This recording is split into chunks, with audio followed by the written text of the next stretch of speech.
memahami manusia. 1. Hakikat manusia. Hakikat manusia menurut Islam adalah sebuah wujud yang diciptakan. Dalam penciptaan manusia ini, ia telah diberikan oleh Allah Subhanahu wa Ta'ala dengan potensi untuk hidup, di mana potensi ini berkaitan dengan fitrah manusia. Melalui potensi itu, manusia akan mampu mengatur dan mengelola dinamika kehidupan yang di dunia ini. Abdul Aziz 2009. Definisi manusia. 1. Menurut Ibnu Tufail. Ibnu Tufail menjelaskan manusia memiliki dua aspek, yaitu aspek materi dan imateri.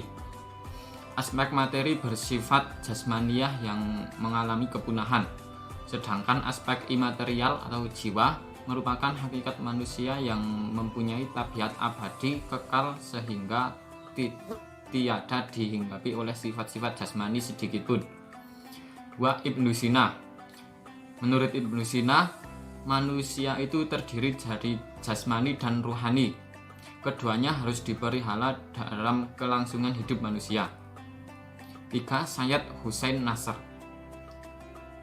Manusia adalah makhluk yang sempurna jika dibandingkan dengan makhluk yang lain. Manusia didefinisikan dalam hubungan mereka dengan Tuhan dan kedua hal, yaitu tanggung jawab dan hak manusia yang dirumuskan dari hubungan tersebut. 4. Charles Darwin. Manusia menjadi bentuk dari akhir revolusi biologi dan binatang bersel satu sebagai titik awal evolusi.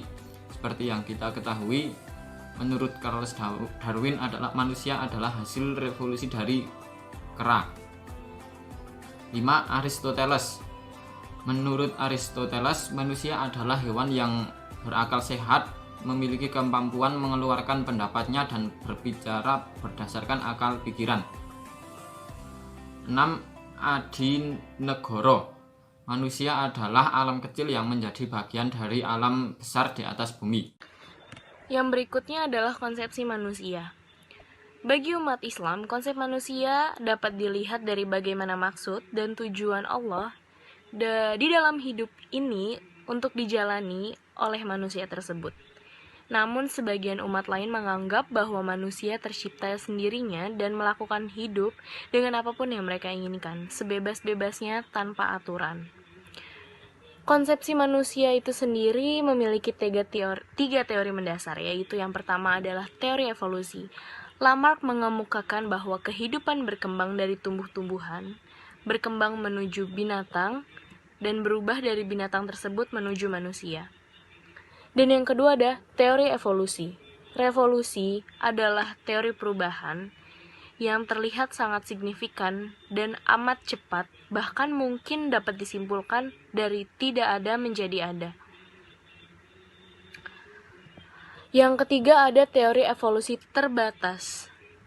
Teori ini menggabungkan pemikiran ahli yang berlandaskan alasan dan pembuktian dari sarjana pengikut teori evolusi, serta pengakuan Franz Dahler bahwa tumbuhan, binatang, dan manusia selama ribuan atau jutaan tahun yang lalu telah mengalami mutasi atau perubahan yang tidak sedikit. Namun demikian, pada konsep manusia profetik sebagaimana disarikan dari Al-Quran, yang kedua ada filsafat tentang manusia. Dalam pandangan Paulo Freire, manusia merupakan makhluk tidak sempurna yang memiliki panggilan ontologi dan historis agar menjadi manusia yang lebih sempurna lagi. Freire menyebutnya dengan ontological vocation, yaitu manusia mempunyai panggilan alamiah dalam diri manusia itu sendiri untuk merealisasikan potensinya sebagai manusia secara penuh.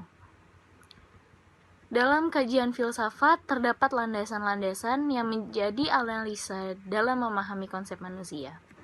Yang pertama ada landasan ontologis. Landasan ontologis menurut pandangan Aristoteles adalah ilmu yang menyelidiki hakikat sesuatu atau sesuatu keberadaan atau eksistensi dan disamakan artinya dengan metafisika. Yang kedua ada landasan epistemologis. Landasan epistemologis adalah cabang filsafat yang mengurai asal, syarat, susunan, metode, validitas ilmu pengetahuan. Secara epistemologis, manusia melalui tahap proses dalam penciptaannya yang berbeda dengan secara fisik, yang merupakan dan menjelaskan bahwa manusia melalui tahapan nutfah, alaqah, serta mudghah. Dan yang ketiga adalah landasan aksiologis. Aksiologis adalah teori nilai, yaitu sesuatu yang diinginkan, disukai, atau yang baik. Fokus kajiannya sendiri mengenai hakikat nilai, kriteria nilai, dan yang keempat adalah landasan sosiologis. Sosiologi adalah ilmu yang mempelajari tentang pola hubungan manusia dalam kelompok dan struktur sosial manusia. Menurut John Locke, manusia lahir ke dunia diibaratkan kertas putih yang bersih tanpa tulisan, dan harus diisi dengan pengetahuan, ilmu, serta pengalaman. Dan yang kelima adalah landasan antropologis. Kata antropologi berasal dari antropos yang berarti manusia dan logos yang berarti ilmu. Antropologi mempelajari manusia sebagai makhluk biologis dan sebagai makhluk sosial dan makhluk budaya yang akan terus memproduksi kebudayaan seiring perkembangan peradabannya. Selanjutnya, potensi manusia. Setiap manusia dilahirkan di bumi ini memiliki fitrah atau potensi. Fitrah di sini dimaknai sebagai potensi yang melekat pada diri manusia. Misalnya, potensi baik dan buruk, potensi positif dan negatif, termasuk potensi untuk mengembangkan bakat dan minat, skill, talenta, dan kebiasaan. Dalam Quran Surat Ar-Rum ayat 30 menyatakan, "Maka hadapkanlah wajahmu dengan lurus kepada agama Allah. Fitrah Allah yang telah diciptakan manusia menurut fitrah itu, tidak ada perubahan pada fitrah Allah. Agama yang lurus, tetapi kebanyakan manusia tidak mengetahui." Selain itu, dalam hadis Nabi SAW, setiap orang dilahirkan oleh ibunya atas dasar fitrah, maka setelah itu orang tua mendidik menjadi beragama Yahudi, Nasrani, dan Majusi. Jika orang tua keduanya Islam, maka anaknya menjadi Muslim. Hadis riwayat Muslim dalam kitab Sahih Juz 2. Semua potensi manusia harus diarahkan agar tidak salah jalan dalam mencari dan menemukan tujuan hidup. Untuk mengarahkan potensinya, manusia dibekali dengan kelengkapan pada fisik yang dimiliki, yaitu akal, nafsu, qalb, unsur jasmani, dan unsur rohani. Yang pertama, akal. Akal dipahami sebagai tumpuan dalam menentukan sebuah hal baik atau buruk dan benar atau salah. Kedua, nafsu. Nafsu atau nafs berarti jiwa. Nafsu disebut hawa nafsu, yaitu suatu kekuatan yang mengaktifkan manusia untuk menggapai keinginannya. Yang ketiga, qalb atau hati adalah sentral dari jasmani manusia yang menjadi pusat aktivitas manusia, yang memiliki peran sebagai pusat kebaikan dan kejahatan. Selanjutnya, jasmani, yaitu bagian yang melekat secara fisik pada anggota tubuh. Yang terakhir, rohani. Rohani atau ruh adalah nyawa atau sumber hidup. Ruh adalah suatu pemberian atau amanah Allah Subhanahu wa Ta'ala yang diberikan kepada manusia. Konsep manusia dalam Islam. Yang pertama, Almas. Almas memiliki arti manusia sebagai makhluk sosial. Nah, sebagai makhluk sosial, tentunya manusia tidak bisa hidup sendiri. Hal ini dijelaskan dalam surat Al-Hujurat ayat 13 yang artinya, "Hai manusia, sesungguhnya kami menciptakan kamu dari seorang laki-laki dan seorang perempuan dan menjadikan kamu berbangsa-bangsa dan bersuku-suku supaya kamu saling mengenal. Sesungguhnya orang yang paling mulia di antara kamu di sisi Allah ialah orang yang paling bertakwa di antara kamu. Sesungguhnya Allah Maha mengetahui lagi Maha mengenal."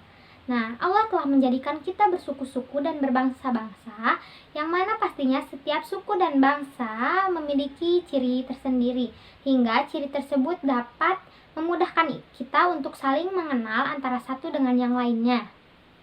Yang kedua, al-insan. Kata al-insan memiliki 3 akar kata, yaitu anasa.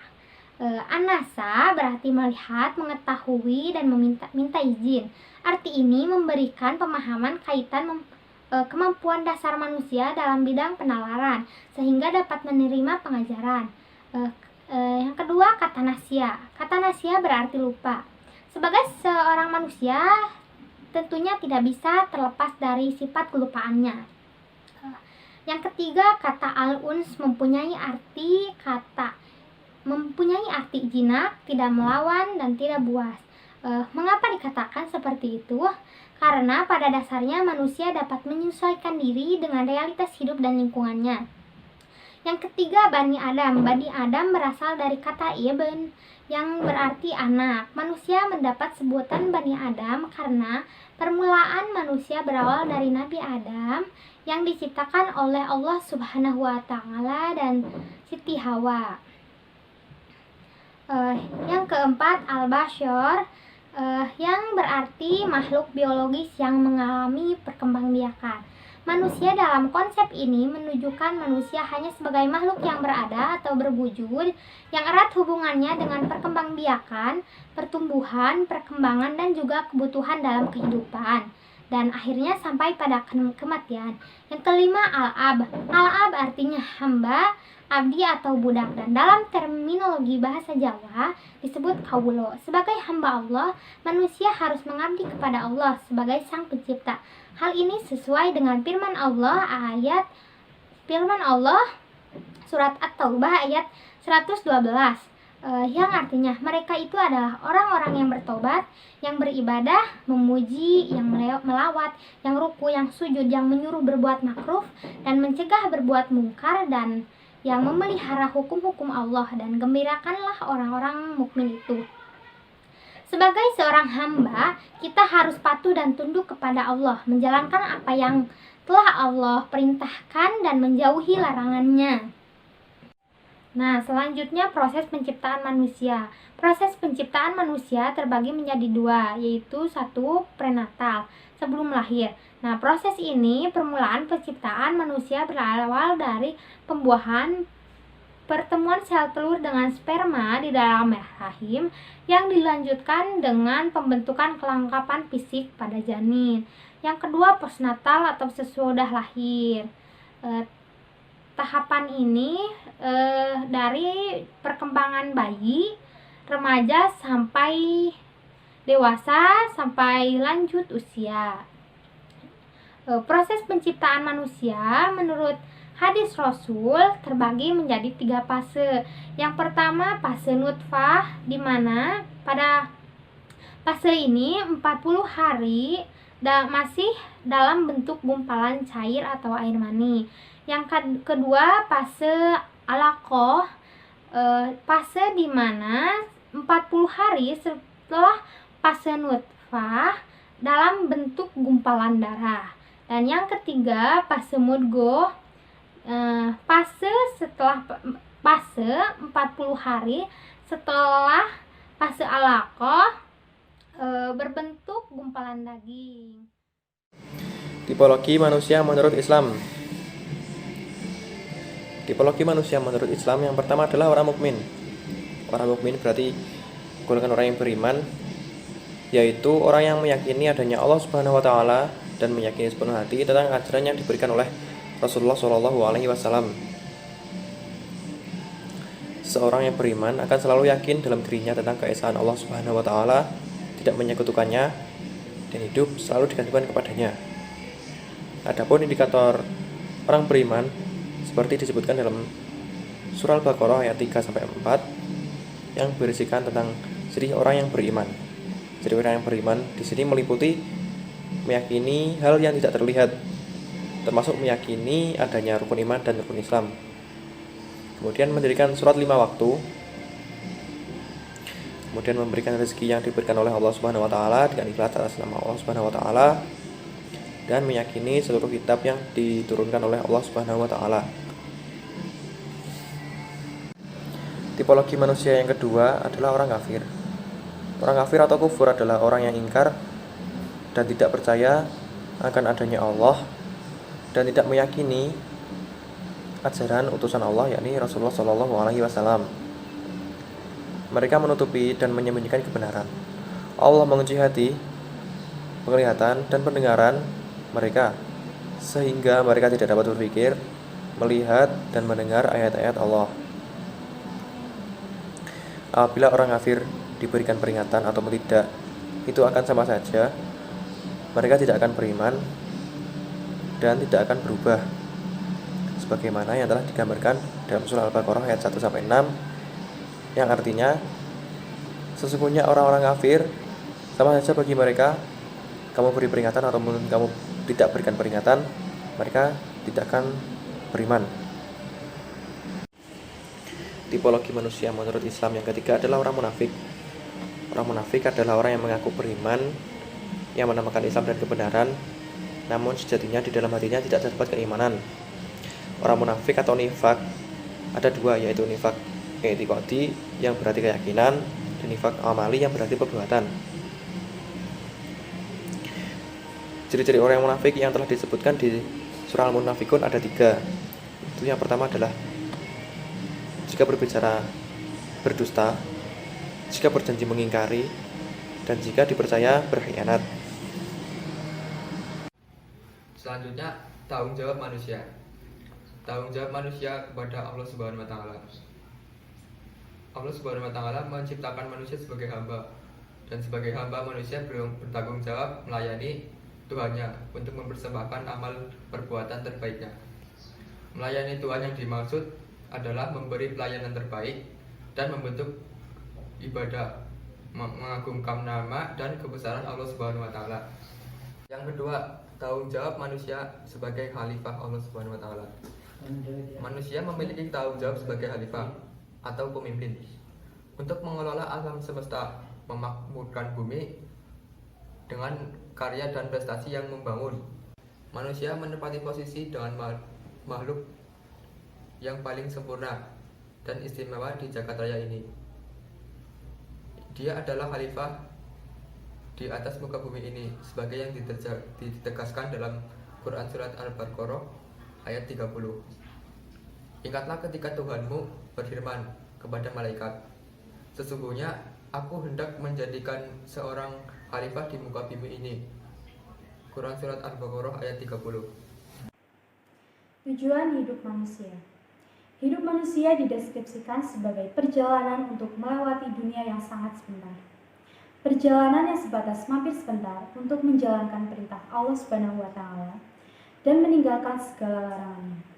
Hidup manusia diorientasikan dengan beberapa bagian tujuan, di antaranya yang pertama, dimensi untuk menyembah.